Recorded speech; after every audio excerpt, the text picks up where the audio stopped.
Баршаңызға сәлем, менің каналыма қош келдіңіздер.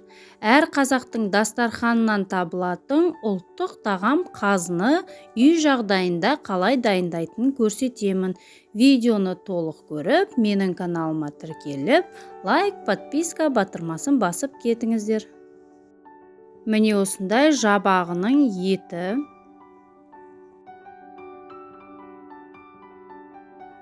Ең алдымен сүйектен етті ажырататын боламыз.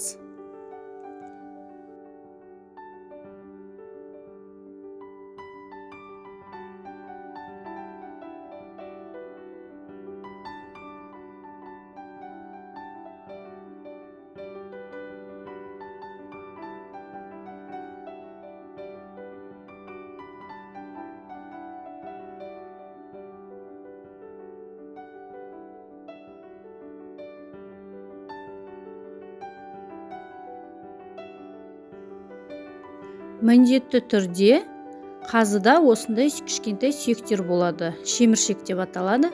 Осыны алып тастаймыз.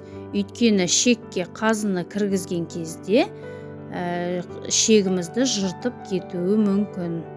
Сондықтан алып тасталынады.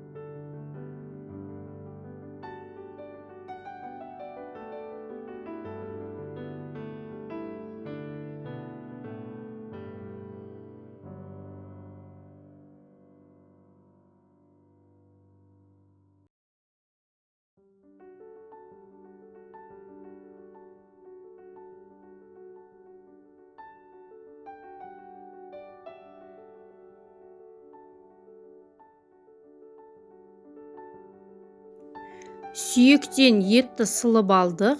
Енді бір пачка тұз, 300 грамм чеснок, яғни сарымсақты қосып, сарымсақты теркадан немесе чеснок езгішті қолданып, осылай бәрін біріктіріп, жақсылап етімізге жағып шығамыз. Еттің алдыңғы және артқы беттеріне де осылай тұз бен чеснокты жағып шығамыз және толық сүндіруге 2-3 сағатқа қойып қоямыз. Міне тұзымыз бен чеснокты сіндіріп қойдық. 2 сағат өтті шамамен сүнуге. Енді шекке осы еттерімізді саламыз. Дәл видеодағындай. Бұл жерде шекті ешқандай бөлген жоқ. Барлық шекке осылай бірінен соң бірін салдық. Және орталарынан толық етті кіргізгеннен кейін бөліп тастаймыз жіппен байлап.